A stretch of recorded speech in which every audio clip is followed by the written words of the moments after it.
Et j'ai voulu faire l'inverse, c'est-à-dire vraiment donner le maximum d'informations pour que vous compreniez sur quoi vous allez vous engager. Mais c'est normal d'avoir peur sur un investissement à 100 000, 200 000, 300 000. Par contre, ce qui n'est pas normal, c'est de pas se lancer. Et en attendant, ceux qui achètent profitent des opportunités. Plutôt que d'attendre une opportunité qui n'arrivera jamais, créez-vous une opportunité, c'est super important.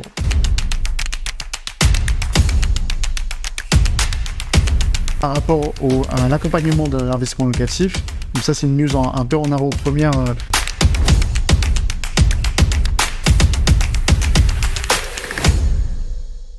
Eh bien, bonjour, Monsieur Cohen. Bonjour. Merci de nous accueillir au sein de vos locaux. Avec plaisir. Alors, on se présente, on est l'association SP Network. On a pour but d'organiser des conférences et des interviews auprès des professionnels de l'immobilier. Et je suis accompagnée de Corentin Gouéot. Bonjour. Qui fait partie de l'association. Et moi, je me présente, je m'appelle Élodie. Je suis présidente de l'association SP Network. Alors, on voulait en savoir un peu plus concernant l'investissement locatif ou du moins l'accompagnement dans l'investissement auprès des personnes qui en ont besoin. Et donc, c'est pour ça qu'on a fait appel à vous pour savoir comment ça se passe, tant au niveau mise en place pour justement que les personnes puissent avoir et obtenir des opportunités concernant les rendements, mais aussi pour savoir un peu plus sur le métier en tant que courtier immobilier et accompagnateur dans l'investissement. Ok. Voilà, donc on souhaiterait en savoir un petit peu plus sur vous, sur votre parcours. Alors, je vais me présenter rapidement. Donc, moi, c'est Kevin Cohen. À la base, du coup, je ne travaillais pas du tout en immobilier. J'ai travaillé 5 ans en finance de marché à la Défense à Paris. Donc, j'étais business analyst. Je travaillais à la BNP notamment et à la Société Générale. Et c'est à ce moment-là où j'ai pu acheter ma première résidence principale. Donc sur Paris, et à l'époque je connaissais rien à l'immobilier, mais quand je dis rien, c'est vraiment zéro, tant sur la partie financement que négociation, etc. Je savais que je voulais acheter ma résidence principale, et donc j'ai commencé à faire des visites, et j'ai fait une offre, l'offre a été acceptée, et c'est là où il fallait trouver un financement. Sauf que comme je vous l'ai dit, je connaissais rien à l'immobilier, et on m'a dit, va voir un courtier, il s'occupe du financement, t'inquiète pas, etc. Donc je vais voir un courtier qu'on m'avait recommandé, je vais pas le citer, mais voilà. Et en fait, je suis tombé sur quelqu'un de très mauvais. Alors, ça arrive, il y a des très bons courtiers sur le marché, mais il y en a des très mauvais aussi, malheureusement. Et en fait, il a juste pris mon dossier, il l'a envoyé en banque, il est revenu vers moi 2 mois après, il m'a déposé la proposition, il m'a dit, voilà, j'ai mis une proposition, je ne pourrais pas avoir mieux, t'as juste à signer. Et moi, je me suis retrouvé sans trop avoir le choix, parce qu'on arrivait sur la fin des conditions suspensives. Et donc, du coup, j'ai signé, je me suis dit, lui, il arrive à avoir des clés en étant aussi nul. Qu'est-ce que c'est si tu accompagnes bien ton client et si tu prends le par la main et tu le tiens informé de vraiment ce dont il va s'engager. Et en fait, à ce moment-là, j'ai acheté ma résidence principale en ayant obtenu le financement. Mais après, derrière, je me plaisais moins dans la finance et j'ai voulu me reconvertir. Et donc, à ce moment-là, j'ai eu une opportunité dans l'immobilier en tant que courtier. J'ai des amis qui ont lancé une agence dans le courtage au même moment. Et c'est comme ça que je me suis lancé dans le courtage en prêt immobilier. Donc, ça fait un peu plus de 5 ans que maintenant je travaille en tant que courtier en prêt immobilier et en assurance, et avec vraiment la volonté d'accompagner les gens qui veulent se lancer dans l'immobilier, qui forcément font face à un monde hyper vaste, qui sont à la recherche d'un financement, qui ne savent pas trop par où aller, et donc je les accompagne en les tenant informés au maximum de toute la partie financement. Ça, c'est sur la partie courtage en prêt immobilier. Et sur la partie investissement, ça fait un peu plus d'1 an maintenant que j'accompagne des investisseurs, des gens qui veulent se lancer dans l'investissement immobilier. Où en fait, comment ça s'est passé, c'est une histoire à peu près similaire.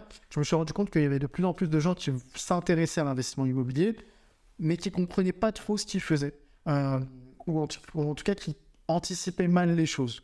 Parce que l'investissement immobilier, on va en parler juste après, mais c'est un monde hyper vaste où il n'y a pas que j'achète un bien, je le loue et j'encaisse. C'est vraiment... je dois définir mes objectifs, je vais faire des travaux derrière, est-ce que je vais le mettre en location meublée, en nu, etc. Ça va avoir un impact sur la fiscalité qu'il y aura derrière, la mise en location, comment je gère, etc. Donc bref, c'est hyper vaste. Et je me suis rendu compte qu'il y avait énormément de gens qui voulaient investir, qui ne savaient pas trop comment faire.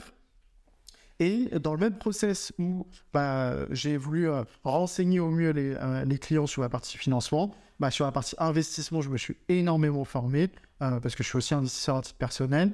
Et du coup, j'accompagne les investisseurs sur leurs investissements où en fait, on les tient informés sur vraiment tous les domaines, tout le panel de l'investissement locatif. D'accord, très bien. Voilà.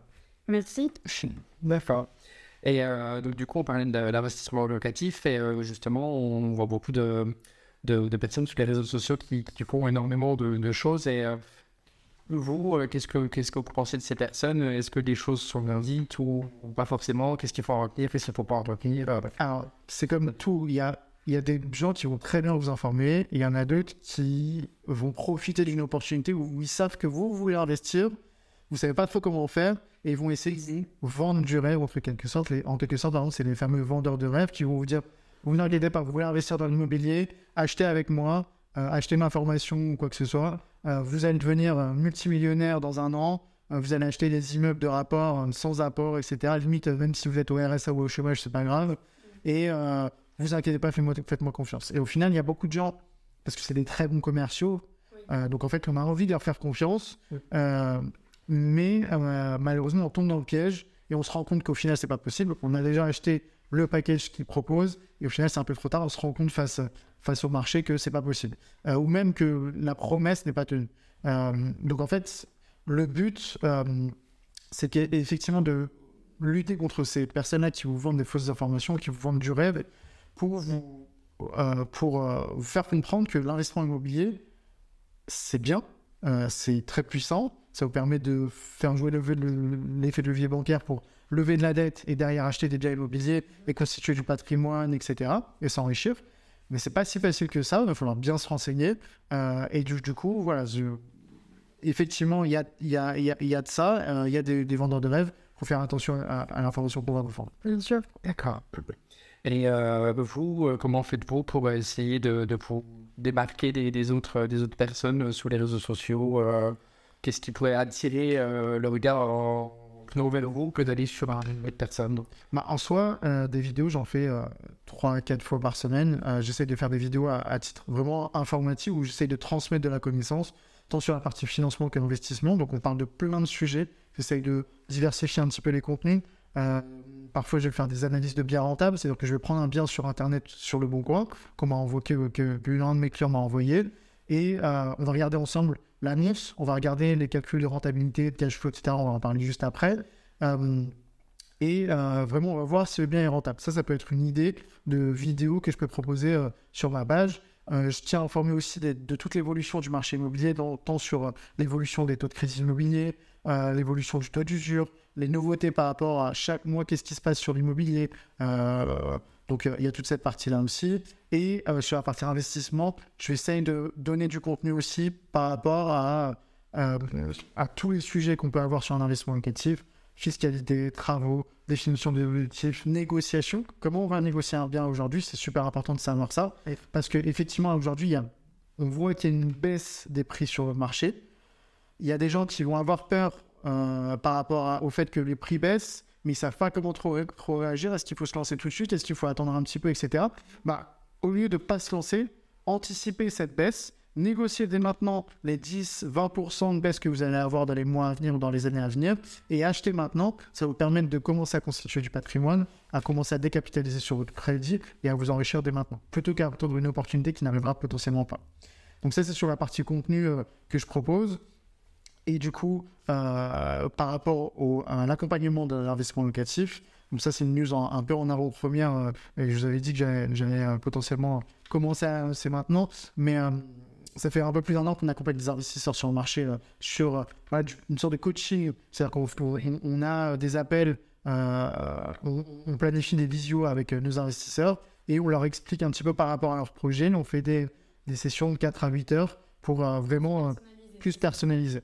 Et en fait, ça nous a donné l'envie, parce qu'en fait, on avait de plus en plus de gens qui s'intéressaient à cette partie-là, et on ne pouvait pas répondre à toutes les demandes, de lancer une plateforme complète, qui s'appelait du coup Investis-toi, qui sera lancée en juin, si tout se passe bien, où en fait, on a lancé une plateforme qui comprend 16 modules vidéo, où en fait, c'est un peu plus de 15 heures de formation, où en fait, je vais donner toute la connaissance que j'ai à ma disposition pour faire un investissement. Donc, on va parler de la définition des objectifs, comment trouver un bien rentable, comment négocier un bien immobilier, comment faire des visites, comment gérer les travaux, comment gérer la fiscalité derrière, le financement, bref, tout de A à Z sur l'investissement locatif pour vraiment accompagner au mieux et transmettre le maximum d'informations sur cette plateforme. Super, très bien. En tout cas, vous avez des beaux projets. Ouais, c'est ça. Et c'est porteur et c'est intéressant et les personnes sont même besoin justement d'avoir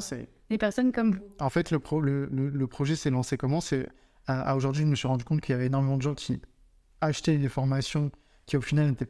Alors, il y en a des très bonnes, hein, bien évidemment, comme partout. C'est comme des courtiers, il y en a des très bons, il y en a des très mauvais. Des conseillers, il y en a des très bons et des très mauvais. C'est vraiment la personne, voilà, comme dans tous les métiers. Je me suis rendu compte qu'il y avait beaucoup de gens qui achetaient des formations qui, au final, ne valaient pas grand-chose et qui étaient vendues assez cher. Et des promesses qui étaient vendues qui n'étaient pas forcément tenues. Et j'ai voulu faire l'inverse, c'est-à-dire vraiment donner le maximum d'informations pour que vous compreniez sur quoi vous allez vous engager. Complètement. Et maintenant, si on parle un peu plus d'investissement locatif, Okay. quelle est la différence entre le rendement et le cash flow? Alors, ce que je vous dis depuis tout à l'heure, c'est que vraiment, sur l'investissement locatif, c'est hyper large. Quand on veut faire un investissement, il ne faut pas juste penser au bien et juste penser à combien ça va me rapporter. Il faut regarder tout autour, il faut prévoir, il faut anticiper la fiscalité. Est-ce que je vais acheter en nom propre, en SCI, en SARL de famille, etc., en meublé, en nu, enfin bref, il y a énormément de choses, rien que sur la partie fiscalité et mode de location. Mais la base de la base, qu'est-ce qui va déterminer si votre investissement va être rentable ou non? C'est deux indicateurs de performance qui sont le cash flow et le rendement / rentabilité. On parle souvent de rendement ou de rentabilité. Déjà, il y a une différence entre les deux. Il y en a un des deux qui va inclure la plus-value potentielle, la plus ou moins value potentielle sur le bien. C'est-à-dire, est-ce que quand je vais le revendre, est-ce que je vais faire une plus-value ou une moins-value? Et l'autre qui n'inclut pas ce facteur-là, c'est vraiment la plus-value, la plus ou moins-value du bien. Si on revient sur la base, cash flow et rendement, je vais commencer par le cash flow. Le cash flow, c'est très simple. C'est une fois que je vais percevoir des loyers, des revenus locatifs, une fois que j'ai perçu ces revenus locatifs et une fois que j'ai payé toutes mes charges, combien il me reste dans ma poche. D'accord. C'est ça le cash flow. C'est ça, c'est le reste une fois que j'ai payé toutes mes charges. Sauf qu'aujourd'hui, on a 3 types de cash flow. On a le cash flow brut, le cash flow net et le cash flow net-net. Le cash flow brut, c'est quoi? C'est je perçois mon revenu locatif, donc mon loyer. Une fois que j'ai payé mon crédit, combien il me reste dans ma poche? C'est très peu utilisé le cash flow brut parce qu'en général, on a en tête d'autres charges comme les charges de copropriété, la taxe foncière, etc. Donc, on va plus parler d'un cash flow net. Un cash flow net, c'est les loyers, moins le crédit, moins les autres charges. D'accord. Les autres charges, c'est charges de copropriété, taxe foncière. Si par exemple, mon bien, c'est de la colocation, bah, ça va être l'électricité, parce que c'est à moi de payer l'électricité dans une coloc. La fibre Internet, etc., si je propose ce type de service-là. Et si je fais de la courte durée, les services de ménage, etc., tout ça, c'est inclus dans les charges. Ça, c'est le cash flow net. Et si je veux aller encore plus loin, et c'est ce que tout le monde devrait faire, je vais devoir parler de cash flow net. C'est le cash flow net de charges et net d'impôts. Et du coup, j'anticipe la fiscalité que je vais payer, les impôts que je vais payer sur les revenus fonciers uniquement. Et si par exemple, je dois payer 200 € par mois d'impôts, dans mon cash flow, je vais déduire ces 200 € par mois supplémentaires pour savoir exactement combien il va me rester dans ma poche. Donc, cash flow brut, net. Et en général, on parle de cash flow net ou net. D'accord. Ça, c'est le cash flow. Et après, derrière, il y a le rendement, qui est un pourcentage. En général, ça varie de 0 à 15, voire 20%. J'entends 20% sur Internet, mais bon, c'est très, très rare. Des rendements, c'est un pourcentage qui va vous donner la performance de votre investissement. Le rendement, c'est très simple. Je prends l'ensemble de mes revenus locatifs annuels. Donc, je multiplie, si par exemple, je perçois 1 000 € de loyer par mois, je fais 1 000 € fois 12 pour avoir un loyer annuel, divisé par le coût total de mon acquisition. Le problème, c'est qu'aujourd'hui, on vous vend des rendements à peut-être 10% voire 15% pour vous attirer, mais on ne vous explique pas comment ce rendement il a été calculé. D'un conseiller à l'autre, d'un vendeur à un autre, le rendement peut être différent parce que la formule sera différente. Ah oui, d'accord. C'est ça. En fait, le coût total, il y a des gens qui vont juste prendre le loyer annuel divisé par le prix du bien.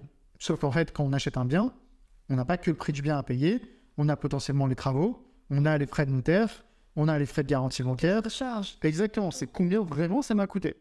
Donc si on veut vraiment être carré, on fait le loyer annuel divisé par le prix du bien plus tout ce que ça m'a coûté, donc les travaux potentiels, les frais de notaire, les frais de garantie bancaire, les éventuels frais de dossier. Tout ça, c'est l'ensemble de le coût de mon acquisition. Et du coup, ça va vous donner un pourcentage qu'on appelle le rendement brut. Okay, c'est la base du rendement. Quand vous entendez parler de rendement à 10%, c'est toujours un rendement brut. C'est d'accord. Il y a également aussi le rendement net et le rendement net. Tout comme pour le cash flow. Le rendement brut, c'est juste le loyer annuel divisé par le coût total de mon acquisition. Le rendement net, c'est le loyer annuel moins mes charges, donc taxes foncières, charges de copropriété, etc., divisé par le coût total de mon acquisition. Et le rendement net, c'est à nouveau net de charges et net d'impôts. Le loyer annuel moins les charges, moins les impôts, divisé par le coût total de mon acquisition. Et si on veut vraiment être précis et faire de vraies prévisions, on prend le rendement net pour savoir en combien de temps je vais pouvoir rembourser mon investissement. D'accord. Donc, quel est le plus important entre le cash flow et le rendement au final? En soi, les deux sont très importants parce que si vous pourrez... Si vous avez un rendement qui, sur le papier, rendement brut, si c'est même mal calculé, est à 10% voire 15%, mais si par exemple, excusez-moi, je vais reprendre un exemple, mais j'ai un rendement brut à 10% ou à 15%.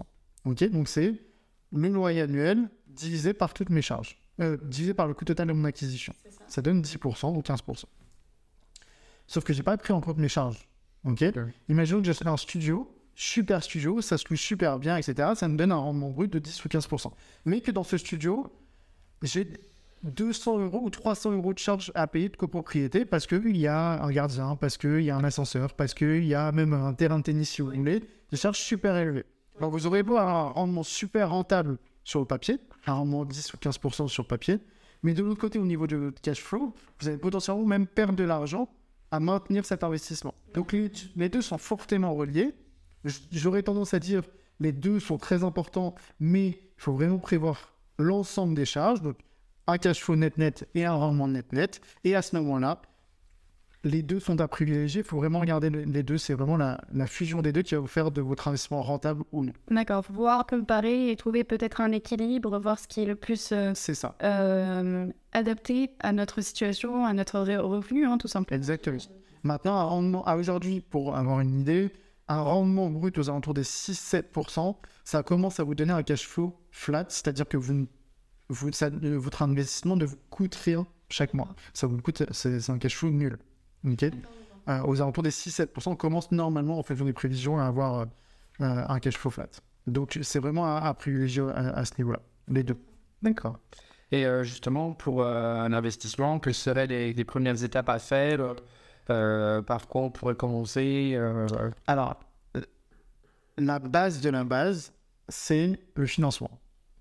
Vous aurez beau commencer à définir vos objectifs, faire des visites, donc prendre du temps auprès des agents immobiliers, etc. Et vous potentiellement même vous positionner sur un bien, si au final vous n'avez pas le financement, votre investissement c'est zéro. Vous aurez perdu du temps, vous aurez fait perdre du temps aux agents immobiliers, etc. Donc la base de la base, c'est vérifier si vous êtes en mesure d'emprunter. Attention, parce que c'est pas parce que je vais aller voir mon banquier et que mon banquier il me dit non, votre financement ne passera pas chez nous, que ça passera pas ailleurs. Donc, se renseigner au maximum sur la partie financement. Est-ce que mon financement peut passer dans une banque ou dans une autre? Un dossier de financement peut passer dans une banque et ne passera pas dans une autre. Et c'est très souvent le cas même, parce que chaque banque a ses spécificités, chaque banque a sa prise en compte de revenus, a son apport minimum, etc. Donc c'est vraiment faire l'ensemble des banques, ou alors aller voir un courtier qui connaît l'ensemble du marché au niveau bancaire, pour commencer à déterminer une vraie capacité d'emprunt. Une fois qu'on a sa capacité d'emprunt, qu'on est sûr qu'au niveau du financement ça ira, on va commencer à faire des recherches. Bien évidemment, si au niveau du début des recherches, on a une certaine capacité d'emprunt, je sais pas, 200 000, et qu'au final, on se positionne sur un bien peut-être 6 mois après, peut-être que les taux vont augmenter entre-temps et que la capacité d'emprunt ne sera pas la même. Donc vraiment, remettre à jour régulièrement sa capacité d'emprunt. Ça, c'est pour la capacité d'emprunt, c'est la base. Maintenant, sur la partie au niveau des autres étapes, ça va être la définition des objectifs. Qu'est-ce que je veux concrètement ? Est-ce que je veux acheter un studio ? Est-ce que je veux acheter un 2 pièces, un 3 pièces ? Est-ce que je veux faire de la colocation, de la courte durée, du meublé, du nu, etc. Donc, commencer à définir son objectif, tant sur la partie mode de location que sur la partie localisation. Ça va pas être la même chose si je veux acheter un studio sur Paris ou un studio à louer sur Marseille. Donc forcément, ce ne sera pas les mêmes prix, etc. Ce ne sera pas le même objectif. Donc déjà, commencer à définir l'objectif, c'est le plus important. Une fois qu'on a défini son objectif, on va commencer à aller pouvoir faire les recherches. Donc aller sur le bon coin, tout le monde fait sur le bon coin, se loger bien ici, etc. Tout le monde le fait. C'est hyper courant. Maintenant, c'est bien beau pendant des mois d'aller voir le bon coin et de checker les nouvelles alertes et de demander d'envoyer des messages aux propriétaires, etc. Le plus important, c'est de se lancer, c'est de commencer à aller faire des visites. Parce qu'on se rend compte du potentiel du bien qu'en faisant des visites. Ok ? Exactement. On va commencer à passer à l'action et c'est là où vous allez pouvoir commencer à vraiment avoir du concret, avoir du réel. Et là, vous allez vous dire, ok, je suis en train de visiter le bien, qu'est-ce qui va dans ce bien, qu'est-ce qui va pas. Et c'est pas qu'à partir des photos qu'on peut se rendre compte d'un bien. Ok ? Et en plus de ça, à quoi ça va mener des visites ? Non seulement je vais pouvoir aller voir le bien que je vise, en amont du bien, je vais commencer à poser des questions, je vais commencer à faire mes calculs de rendement, de cash flow, etc. pour me rendre compte du potentiel du bien. Mais je vais aller faire des visites, je vais aller rencontrer des agents immobiliers, je vais aller voir des agences immobilières pour dire, voilà, moi je suis en recherche de biens immobiliers, si vous avez un bien immobilier, un investissement à m'envoyer, n'hésitez pas à compter sur moi. Mais imaginons que demain, je sais pas, moi je visite un bien immobilier et que, bon, le bien ne me correspond pas, mais je commence à sympathiser avec l'agent immobilier. Le jour où lui, il aura un bien potentiellement hyper rentable, un bien potentiellement qui n'est même pas sur le marché encore, qui est un bien qu'on dit off-market, ce que tous les investisseurs recherchent, il pensera à vous parce qu'il sait que vous êtes en plein projet. Alors que si vous restez chez vous sur le bon coin derrière votre ordinateur, il ne va rien se passer. Oui, il faut quand même s'entourer. Exactement. Professionnels. Potentiellement, vous allez faire une visite avec l'agent immobilier. Oui, vous allez dire, ah non, mais finalement, le bien, il ne me correspond pas. Il me dit, ah, mais monsieur Cohen, j'ai un autre bien actuellement qui va rentrer la semaine prochaine, je ne l'ai pas encore mis en vente. Si vous voulez, on va le visiter maintenant. Et c'est comme ça que vous allez créer des opportunités. Exactement. Et c'est en se faisant du réseau. Il n'y a pas les biens les plus rentables, c'est vraiment en ayant le maximum de réseau possible et le maximum d'informations possible. Voilà. Une fois qu'on a trouvé le bien, à ce moment-là, on commence les étapes de négociation, on fait l'offre, la négociation, etc. Et après, derrière, compromis de vente, financement, passage chez le notaire, travaux, etc. Il y a encore plein d'étapes, mais c'est les premières étapes. Et la phase de négociation, c'est la phase la plus importante au final, non ? C'est une phase très importante. Sur le rendement que souhaite avoir... En fait, il faut faire déjà des prévisions avant même de visiter le bien, en se disant, voilà, le bien il peut être potentiellement loué tel prix. On va faire des études, etc. Ça, si vous voulez, je vous en parle juste après. Et en fonction de nos prévisions, on va vous dire, voilà, moi, je cherche un rendement minimum de 8% brut. À quel prix je vais arriver à 8% brut ? Donc déjà, il y a la partie de négociation. Il y a plein de techniques de négociation, ça j'en parle dans Investisseur justement, pour comment négocier un bien. Qu'est-ce qu'il faut demander en visite pour savoir quel prix je peux proposer. Déjà, j'avais fait aussi des vidéos sur comment négocier un bien, vous pouvez le voir sur ma chaîne. J'ai déjà donné des petites techniques de négociation, il y en a plein. Faut vraiment être au courant du marché, de la personne qu'on a en face de soi, etc. Du contexte de la vente, ça va être ultra important. Mais en plus de la négociation, c'est ok, j'achète un bien tel prix, ok, mais de l'autre côté, combien je vais aller louer ? Plus je vais louer cher, plus mon bien va être rentable. Faut pas forcément... C'est pas qu'il faut pas faire confiance, mais faut détenir l'information et essayer de creuser l'information sur vraiment combien je vais pouvoir louer. Donc je vais faire potentiellement, je vais demander aux agents immobiliers combien je peux le louer, et derrière, après, rien ne vaut mettre une fausse annonce sur le bon coin, vous mettez en location, en annonce sur le bon coin le bien que vous voulez acheter, vous voyez si ça appelle. Si ça appelle pas, c'est que votre bien, soit il est trop cher, soit qu'il n'y a pas de demande locative. Tester le prix. Exactement, tester le prix. Et après, petit conseil aussi pour ceux qui veulent faire de la courte durée, je conseille de ne pas faire que des prévisions sur la courte durée, parce que demain, si Airbnb, Booking, etc. s'arrêtent, votre investissement, ça va être très compliqué à rentabiliser. Donc, toujours faire des prévisions sur une location longue durée classique avec un rendement potable, histoire que si demain Airbnb s'arrête, au moins vous soyez safe là-dessus. Et après, derrière, si vous faites en Airbnb ou Booking, etc., c'est que du plus. Et là, pour le coup, vous passerez d'un investissement qui est sécurisé, vraiment un investissement sécurisé. Donc, Voilà, il y a tout un tas de... Il faut vraiment creuser l'information et essayer de comprendre ce dont on va s'engager. Et oui. Ok. D'accord. Et justement, pour trouver un bien rentable, quels seraient pour vous les indicateurs, sans même chercher les informations précises dans l'annonce, quels seraient déjà les indicateurs qui pourraient vous dire ce bien rentable Alors, il y a 2 piliers sur la rentabilité d'un bien, et après, il y a des annexes, je vais en parler juste après. Les 2 piliers, c'est cash flow rentabilité, c'est la base, les 2 indicateurs, et l'autre pilier, c'est la tension locative. Oui. Si à aujourd'hui, vous aurez beau avoir un bien de rendement 50% même si vous voulez, ou même 100% si vous voulez, si le bien il n'est pas loué, votre investissement c'est 0. Okay. Donc, en fait, la tension locative est hyper importante. Comment on sait, quand on connaît la tension locative, d'une, on va mettre une fausse annonce, comme je vous ai dit. Oui. Donc après, il faut mettre des photos qui ressemblent au bien. Si jamais vous prévoyez des travaux, il faut essayer de faire au mieux, mais de décrire au mieux l'annonce. Mais vous mettez une fausse annonce. Il y a le site internet, il y a un tensiomètre locatif. Vous tapez tensiomètre locatif sur Google et vous voyez en fonction de si c'est un T1, un studio, un T2, un T3, etc. Est-ce qu'il y a une forte demande locative ou pas? Et après, derrière, ce qui est simple aussi, c'est demain, vous appelez une agence immobilière, vous dites voilà, je souhaite louer un bien. Est-ce qu'il y a des biens à louer dans le secteur? Si vous dites, vous inquiétez pas, il y en a une tonne à aujourd'hui sur votre ville.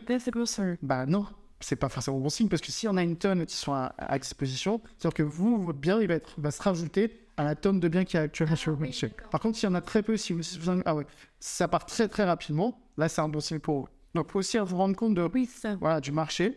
Est-ce qu'il y a beaucoup d'annonces en location sur votre ville, ou est-ce qu'il y en a très peu? Et voilà, ces 3 méthodes qui sont très intéressantes pour voir la tension locative. Donc, rendement rentable, cash flow, tension locative. Et après, derrière, il y a plein de petites choses où il faut faire attention. C'est plus des mises en garde, des précautions à avoir plutôt qu'un facteur de rentabilité. C'est par exemple, je vais regarder la copropriété. Ça, c'est quelque chose qu'on ne pourra jamais changer. Et dans tous les cas, vous pourrez changer l'appartement ou la maison que vous achetez, enfin l'appartement en l'occurrence. Par contre, la copropriété, vous ne pourrez rien y faire. Donc, s'il y a des dettes sur la copropriété, si je sais, il y a une mauvaise copropriété, il y a des déchets à l'extérieur, enfin bref. Date de la copro. Ou une dette sur la copro, n'importe. Faut pas forcément y aller parce que ça, c'est quelque chose que vous ne pouvez pas changer. Je vais vous donner un exemple. Là, en ce moment, je suis en plein investissement locatif. Je suis en pleine acquisition et j'ai visité un bien qui avait un très fort potentiel en colocation, qui était hyper rentable. Je crois qu'on était aux alentours des 15% de rendement brut. Donc, hyper bon potentiel. Et l'agent, j'ai failli me positionner. L'agent immobilier m'envoie les 3 PV d'AG. Je vois sur le dernier PV d'AG, dette de la copro, 120 000 €. Et je me dis, ça, c'est quelque chose que je ne pourrais pas changer au final, je ne suis pas allé. Et pourtant, sur le papier, c'était quelque chose de très rentable où je me serais fait de l'argent dans un premier temps.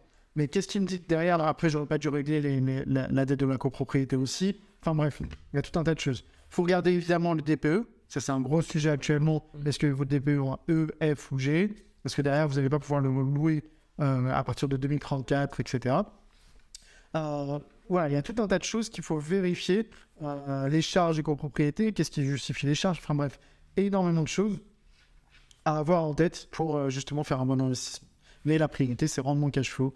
Et aussi, petite astuce, aussi, regardez renseignez-vous sur la localisation. Est-ce que c'est à proximité d'un métro, d'un transport, etc. Et regardez le PL, le plan d'urbanisme de la mairie, de la mairie, pour savoir s'il va y avoir des projets en cours, des nouvelles constructions, etc., qui pourraient ramener la plus-value sur votre bien. Oui. Ça, c'est des choses aussi auxquelles il faut penser. Oui, c'est un secteur, c'est des choses à prendre en compte quand on va faire un investissement. Ça va exactement. Peut-être cibler aussi exactement dans notre investissement. D'accord. Et justement, des personnes vous demandent des conseils sur l'investissement. Est-ce que vous ciblez certaines personnes ou toutes les personnes qui sont... Tous ceux qui veulent investir, on va commencer par faire un point sur leur capacité d'emprunt parce que c'est la priorité. Si aujourd'hui il y a quelqu'un qui vient me voir et me dit je suis au chômage, je veux au RSA, je vais dire tout de suite, n'achète pas d'informations ou ne viens pas me voir. Rétablir la situation d'abord dans un premier temps. Si tu veux, on se forme en préparation de ton projet, mais ça sert à rien, tu ne pourras pas acheter tout de suite. D'accord. Par contre, pareillement, quelqu'un qui gère très très mal ses comptes, qui est toujours en négatif chaque mois, je vais lui dire, remets en ordre ta situation, commence à épargner, et là, pour le coup, solidifie ton dossier bancaire, et ton financement sera OK, et là, on commencera à parler de financement. Mais en soi, oui, tout le monde, à partir du moment où vous avez un revenu professionnel, avec des bilans, etc., une société, ou même salarié, tout le monde peut acheter. OK. Il suffit juste que la tenue des comptes soit bonne, que la capacité d'emprunt, on la check ensemble. D'abord, on va regarder les objectifs avec les clients. Est-ce qu'il veut acheter tout de suite? Est-ce qu'il veut acheter un seul bien ou potentiellement même plusieurs biens, parce que ça ne va pas avoir le même impact sur l'analyse S'il veut acheter plusieurs biens, il va enchaîner les investissements. On ne va pas avoir la même stratégie au niveau des recherches de biens, des financements, etc., que s'il veut acheter un seul investissement ou et éventuellement c'est même sa résidence principale et le garder dans toute sa vie. Donc voilà. D'accord. D'accord. Eh bien, dans quelle mesure l'investissement locatif s'est développé? C'est très fortement développé. Oui. Il y a quelques années, on pensait que c'était réservé qu'à une élite ou que ceux qui connaissaient un petit peu les combines de l'immobilier. Ça s'est vraiment démocratisé. Aujourd'hui, tout le monde veut investir. Soit ceux qui, ils voulaient potentiellement acheter leur résidence principale, mais ils ne savent pas trop où est-ce qu'ils vont être dans 5-10 ans. Et plutôt qu'attendre ces 5-10 ans pour se poser, ils vont investir dès maintenant, commencer à constituer du patrimoine, décapitaliser sur après, potentiellement revendre le bien dans 5-10 ans pour acheter une résidence principale. Et il y a ceux qui veulent vraiment constituer un gros patrimoine, enchaîner les investissements, en avoir 2, 3, 4, 5.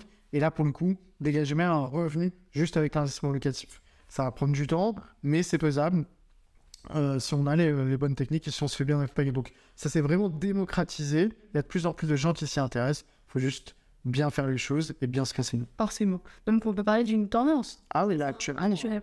Vous voyez toutes les plateformes qui sont développées, type Mastéos, etc., qui veulent accompagner des investisseurs à leur proposer des biens tout faits, rentables, avec tant de travaux, etc., avec tant de rendement. Il faut juste bien se renseigner sur ce qu'on fait, être sûr de soi, et plus vous allez vous renseigner, moins vous prendrez de risques, parce que plus vous allez anticiper ce qui va se passer sur votre marché. Un petit conseil et une petite précaution à prendre, quand on vous parle avec une promesse de gain rapide, sans effort, sans connaissance, où vous allez devenir multimillionnaire dans 6 mois sans rien faire, c'est une utopie, ça n'existe pas, c'est un mensonge. Vous voyez, forcément, ça va passer par une phase d'apprentissage où vous allez commencer par découvrir l'immobilier si vous le découvrez et commencer à faire vos recherches, à vous intéresser sur les biens, sur la localisation, etc. On n'a rien sans rien en soi. Donc, il va falloir se renseigner, se former un minimum. Si vous voulez vous faire accompagner et déléguer à tout le monde, à quelqu'un, faites-le, mais faites attention à la proposition qui est faite. Bien sûr. Et donc, pour vous, l'investissement locatif, c'est l'avenir? Il n'y a pas d'avenir c'est pas l'avenir en soi, c'est juste que ça permet, c'est un moyen très puissant de constituer le patrimoine et de s'enrichir, qui est plus sûr au niveau de la pierre, je pense, après c'est mon avis, c'est plus sûr que l'investissement en bourse ou crypto, etc., trading, forcément, c'est beaucoup plus sûr. La pierre, ça fait, vous avez juste à dézoomer un petit peu, ça fait que prendre. Aujourd'hui, c'est en train de baisser un petit peu, mais c'est des opportunités aussi. Ce qu'il faut comprendre, c'est que acheter au moment où ça baisse et vendez au moment où tout est au plus haut. En fait, à partir du moment où vous ne vendez pas quand tout s'effondre, il n'y a pas de risque. Aujourd'hui, on a l'impression que quand j'achète un bien 200 000 euros, j'ai une perte potentielle de 200 000 euros. À moins que l'immeuble s'effondre, il n'y a pas de risque en soi. Vous n'allez pas perdre 200 000 euros. Si l'immobilier se crache à 10-20% à tout casser, c'est déjà énorme.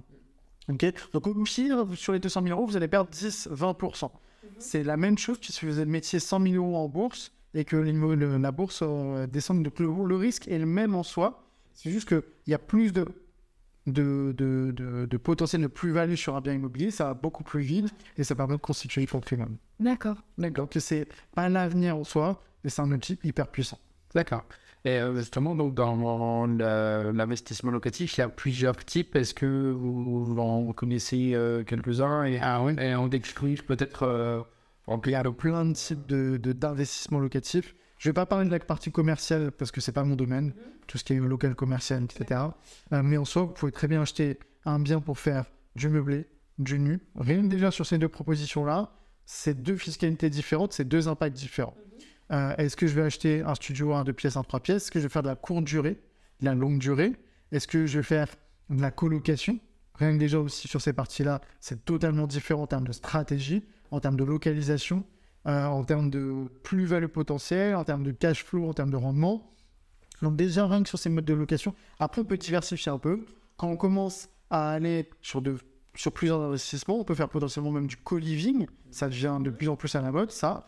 Et il y a le fameux sujet des immeubles de rapport. Oui. Alors là, pour le coup, sur les immeubles, ça devient un peu plus complexe. Il y a beaucoup de gens qui me disent, ne vous inquiétez pas, acheter des immeubles de rapport, même en premier investissement, c'est le top du top. C'est pas forcément ce que je conseille au moment du deuxième, voire plutôt troisième, voire quatrième investissement. Là, effectivement, ça permet de diversifier, ça permet de s'enrichir beaucoup plus rapidement. Il n'y a pas de sujet. Par contre, si vous n'avez jamais géré un locataire de votre vie, si vous n'avez jamais investi dans l'immobilier, si vous n'avez jamais fait de travaux, si vous n'avez jamais mis en location un bien, etc., n'allez pas sur un immeuble de rendement parce que c'est beaucoup plus de choses à vérifier, à checker, à gérer, etc. C'est beaucoup plus risqué qu'un simple investissement. Donc, commencez par un investissement, un studio de pièces, ce que vous voulez, et vous faire la main sur les biens. Et après, derrière, les immeubles, c'est top.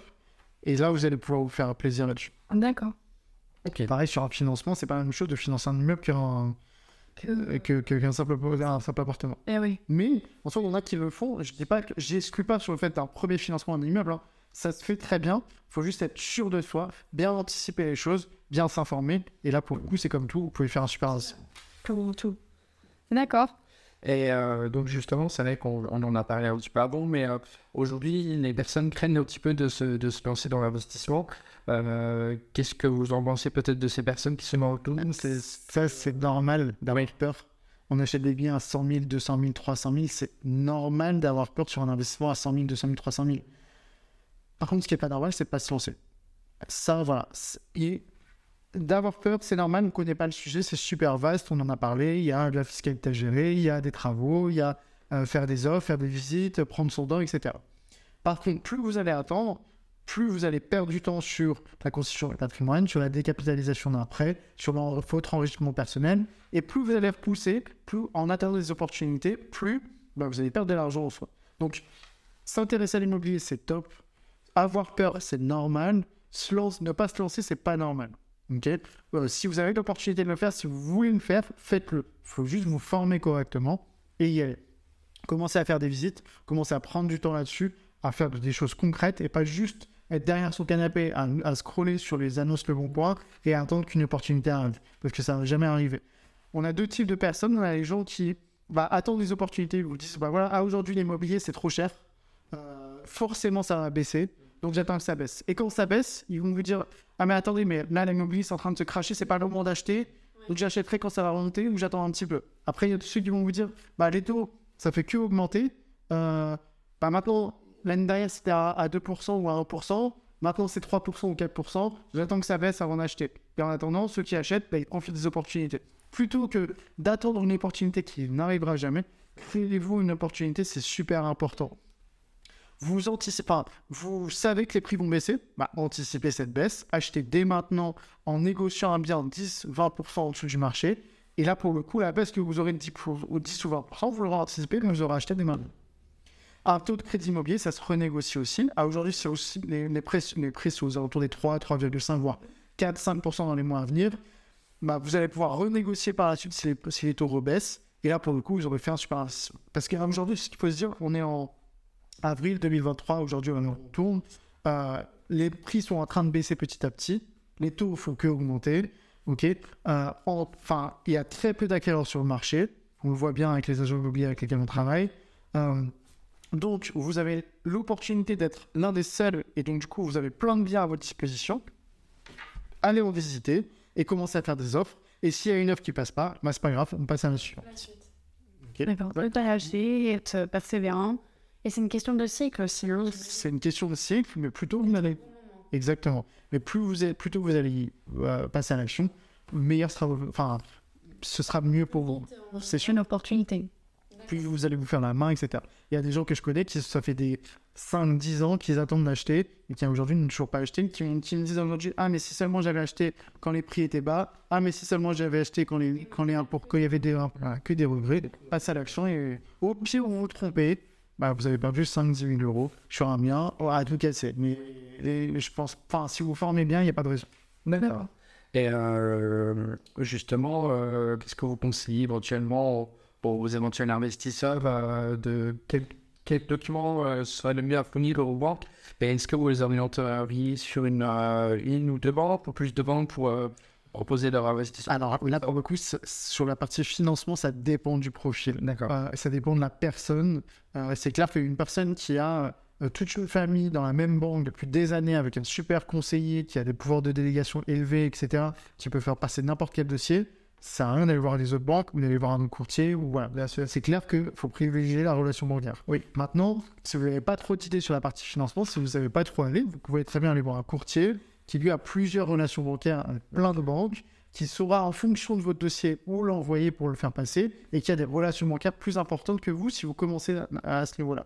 Si vous n'êtes pas obligé de passer par un courtier, vous pouvez tout faire par vous-même aussi, prendre des rendez-vous dans 10 banques différentes, vous déplacer partout et voir les relations que vous pouvez avoir avec les différents conseillers. Ça dépend de vous. Par contre, ce qu'il ne faut pas faire, c'est de ne pas se préparer sur un dossier de financement. Si vous allez voir votre banquier, vous dites, voilà, monsieur le banquier, j'aimerais bien acheter, je ne sais pas trop comment faire, voilà mon dossier, et je ne sais pas s'il manque des documents, quels documents je dois vous emmener. Est-ce que vous pensez que le banquier va me prendre au sérieux? Non.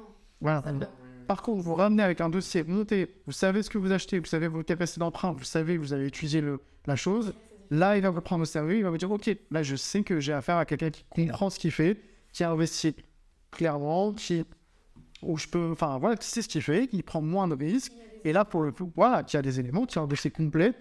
Comme je vous ai dit, je suis en plein investissement locatif, j'ai été rencontrer pas mal de banquiers, bon, c'est mon métier en même temps, mais voilà. Quand ils voient qu'il y a un dossier qui est ultra complet, qu'ils n'ont pas grand-chose à faire, ça va beaucoup plus vite qu'un dossier où il manque tel document, vous allez faire 10 allers-retours, le banquier, il n'a pas le temps, il a des dizaines de dossiers par mois, c'est pas vous qui va favoriser en premier. C'est mort. Et après, il y a plein de gens qui viennent me voir et me disent, le banquier, ça fait un mois qu'il ne me répond pas, posez-vous la question de vous, déjà, quand vous allez montrer votre dossier, est-ce qu'il a été suffisamment préparé pour qu'il puisse passer facilement? D'accord. Donc, il n'y a pas de bonne ou mauvaise réponse sur les courtiers. Il y a des gens qui n'ont pas trop le temps, qui délèguent un petit peu aux courtiers, ou qui n'ont pas forcément des relations bancaires, ou qui ont des dossiers un peu plus compliqués que les autres, et qui veulent on peut profiter de nos relations bancaires. Il y a des gens qui veulent faire tout par eux-mêmes. Les deux sont très bien. Je ne conseille pas forcément un courtier ou pas un courtier. Ça dépend de votre situation. Et dans tous les cas, ça coûte rien d'appeler un courtier pour voir sa capacité d'emprunt, parce que si vous ne savez pas la faire, un courtier saura la faire, plutôt que d'appeler son banquier, de se dire, voilà monsieur, j'aimerais acheter, mais je ne sais pas combien je peux emprunter. Quelle est ma capacité d'emprunt? Déjà, le conseiller ne sera pas forcément un super expert en crédit immobilier, donc peut-être que la capacité d'emprunt qu'il va vous donner ne sera pas forcément la bonne. Et de deux, on revient à ce que je vous ai dit tout à l'heure, il ne prendra pas au sérieux parce que vous lui demandez une information que vous êtes censé lui apporter déjà de base. D'accord. Et donc, pour une personne qui a pour projet de mettre en valeur son bien, doit-elle faire ses travaux, les travaux par elle-même, ou elle doit faire appel à des professionnels Alors, sur les travaux, c'est un gros sujet. J'en ai fait l'expérience avec des gens qui sont partis, où j'ai débloqué les fonds et je n'ai plus jamais vu le mec, l'artisan sur le chantier. Il m'a laissé le chantier comme ça. Bref, les artisans et les travaux, faire ultra attention parce qu'il y a des histoires de fous et je suis sûr que vous en avez, j'en ai aussi sur les travaux. Mais je ne conseille pas forcément de faire les travaux soi-même, sauf dans deux cas.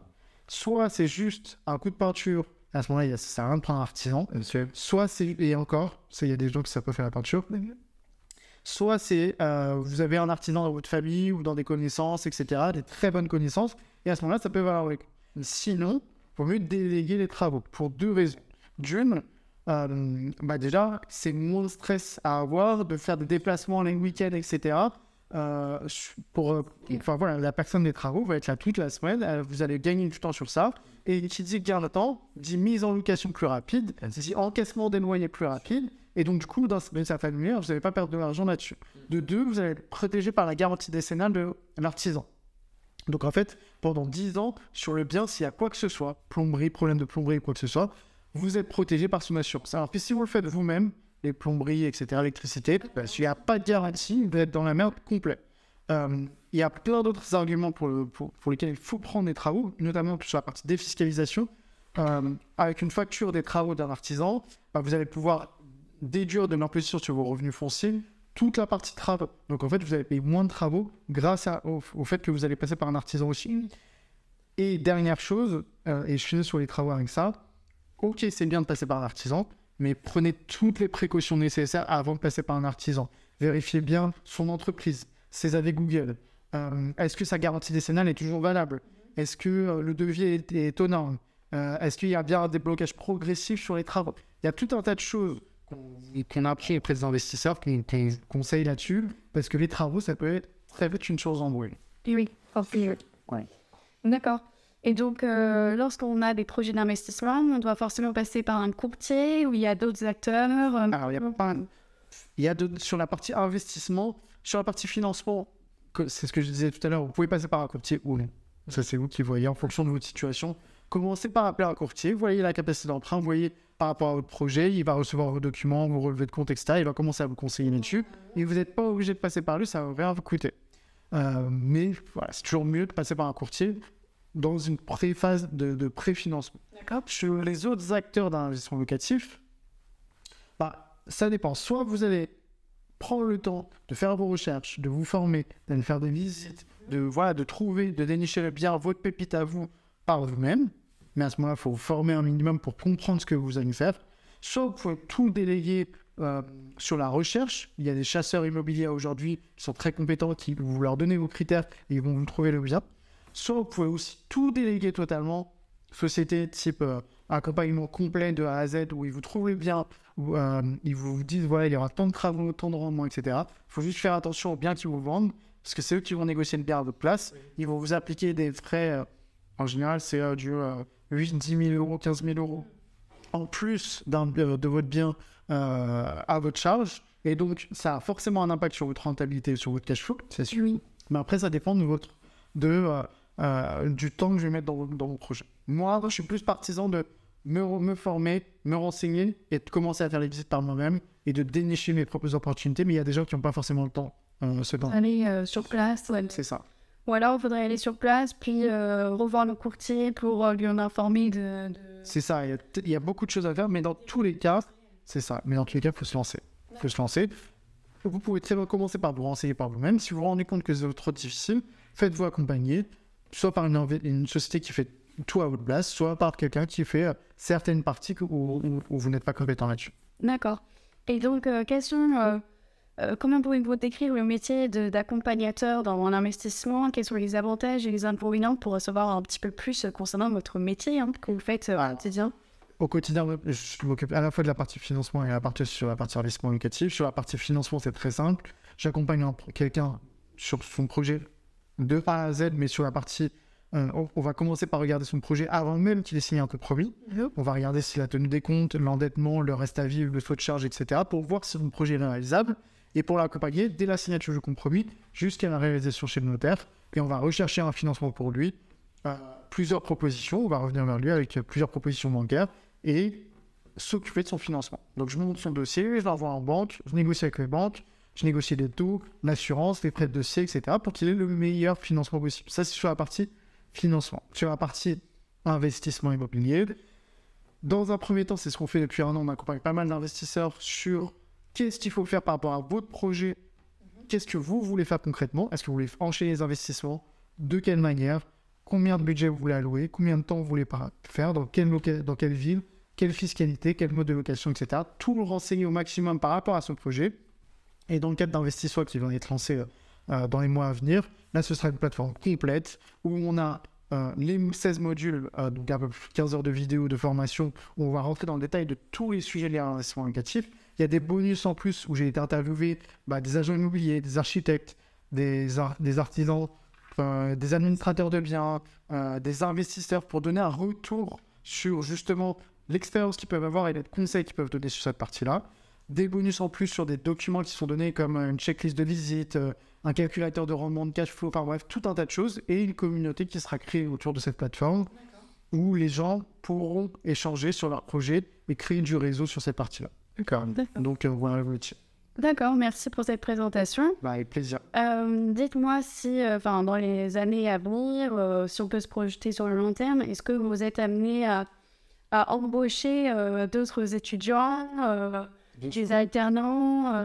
Aujourd'hui, moi, j'ai 2 alternants. D'accord. 2 alternants avec moi chaque année, qui s'occupent justement sur toute la partie communication, montage vidéo, parce que je fais beaucoup de vidéos, même potentiellement analyse de dossiers, financement, etc. pour m'aider sur cette partie-là.